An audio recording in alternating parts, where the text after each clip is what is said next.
La compétence indispensable pour toute personne qui veut réussir dans notre ère, c'est la constance. Dans un monde où tout va trop vite, les choses changent vite et où tout est mis en œuvre pour nous distraire, seuls ceux qui sont constants pourront réussir.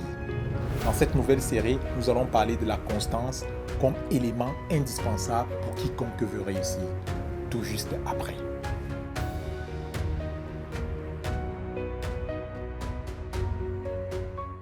Bonjour et bienvenue à vous, je suis Jerry Daniel et je parle sur self-discipline, des thématiques autour de la discipline personnelle dans le but d'entrer dans les bonnes œuvres que le Père a préparées d'avance pour nous.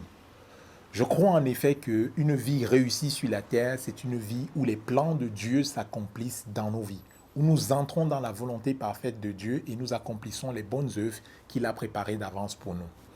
Dans cette nouvelle série, nous allons donc parler de la constance comme ingrédient indispensable pour quiconque veut entrer dans la volonté de Dieu pour sa vie.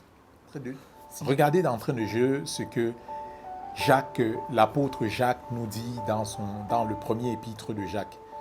Il dit, si un homme manque de sagesse, qu'il la demande à Dieu simplement et elle lui sera donnée. Parce que Dieu donne simplement à tous. Mais il continue en disant, mais qu'il le demande avec foi. Parce qu'il s'il doute, il est semblable aux flots de la mer qui sont agités ça et là. Et un tel homme, c'est un homme irrésolu, inconstant, qu'il ne s'imagine pas qu'il recevra quelque chose de Dieu. Regardez, le fait d'être inconstant, de ne pas terminer ce que nous commençons, n'est pas seulement pénalisable pour les projets que nous ne pouvons pas réaliser, mais celui qui est inconstant, celui qui ne termine pas ce qu'il commence, est désagréable à Dieu, ne peut même pas recevoir quelque chose de Dieu. Je ne sais pas si cela vous choque comme cela m'a choqué lorsque j'ai lu ce texte de Jacques. La Bible dit encore par ailleurs que celui qui se relâche de son travail, de son œuvre, est frère du destructeur. Vous comme moi, nous ne voulons pas être des frères du destructeur, mais nous voulons être de ceux qui rassemblent avec Christ, de ceux qui bâtissent avec Christ. Nous ne voulons donc pas nous relâcher de notre travail. Nous comprenons donc à quel point il est indispensable d'être constant dans ce que nous faisons. Celui qui est constant dans ce qu'il fait, c'est celui qui peut terminer ce qu'il commence. Donc dans ce premier épisode, nous allons donc voir quelles sont les sources de notre inconstance. Lorsqu'on parle d'inconstance, d'instabilité, du fait de ne pas terminer ce que nous commençons, la première des choses que nous devons voir, c'est que celui qui est inconstant, c'est celui qui manque de fidélité. Première loi que nous allons aborder dans ce premier numéro, c'est la loi de la fidélité. Parce que la constance est étroitement liée à la fidélité. Celui qui veut être constant doit se réinterroger sur sa fidélité. Lorsqu'on parle de fidélité, on voit engagement, on voit le fait d'être engagé soit dans une relation, soit dans une œuvre. On peut également voir dans la fidélité, la loyauté. Donc, aujourd'hui, nous allons voir que la constance, celui qui veut booster sa constance, celui qui veut booster sa capacité à être constant, à persévérer, quels que soient les événements, doit travailler sur sa fidélité. Et lorsqu'on parle de fidélité, nous allons voir deux grandes lois qui jalonnent en fait la fidélité, qui soutiennent la fidélité. La première de ces lois, c'est la loi de la fidélité aux petites choses. Et pour cela, nous pouvons nous référer au texte qui parle des talents, du maître qui donne des talents à ses serviteurs. Et lorsqu'il vient pour les récompenser, nous allons lire à plusieurs reprises justement dans les évangiles.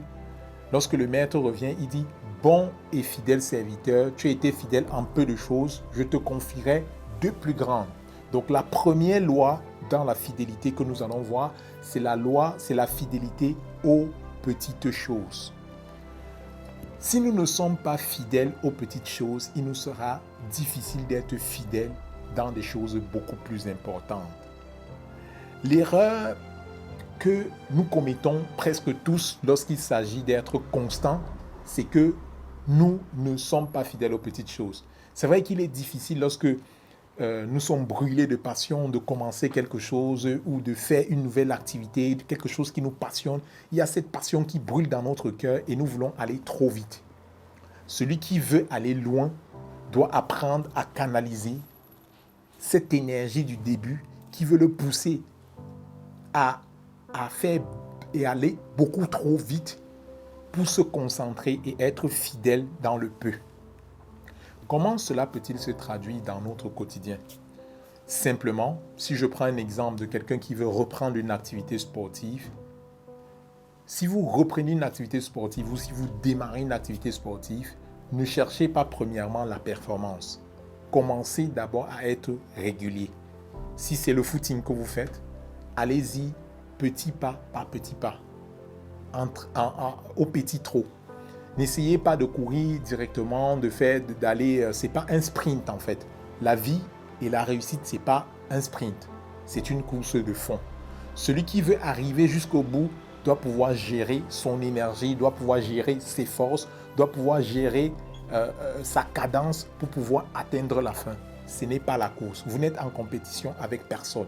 Donc, lorsque vous démarrez une nouvelle activité, lorsque vous démarrez un nouveau projet et que vous avez cette motivation, ce feu qui vous brûle et que vous voulez aller vite, prenez sur vous le fait de commencer petit.